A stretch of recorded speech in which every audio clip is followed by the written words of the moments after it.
I had a conversation on the podcast last week with a 3-time B2B CMO, and she's a value accelerator advisor for Goldman Sachs. Like they just put Okay. $100 million investment into one of the companies that she's advising.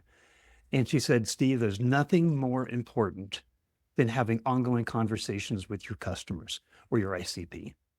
She said, foundationally, it's the most important thing that you can do.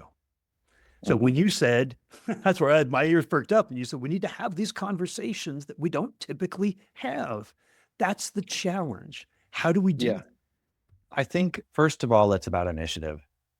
You have to want to do it, which is, I think I told you this before, that's not a comfortable thing for a lot of people to do. Let's be honest, calling up customers, and it depends on how big your organization is and who the customers, how close, not proximity, but how close can you be to the customer? Can you just call somebody up and talk to them? Are they going to give you time?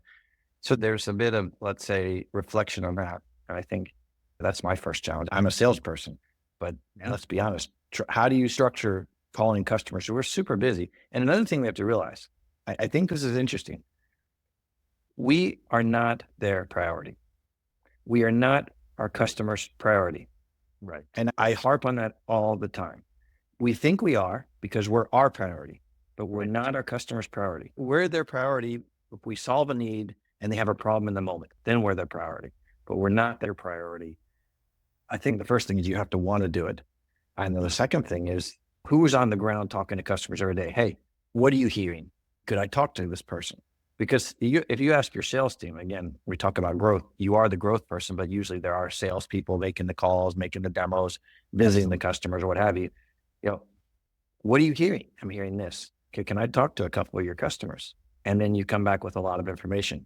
And then the second thing is, I think we don't want to hear what the customer says. What if the customer says something that completely floors our strategy? What happens then? You want to know this. At the end of the day, everybody would like to know this, but that doesn't fit into your plans.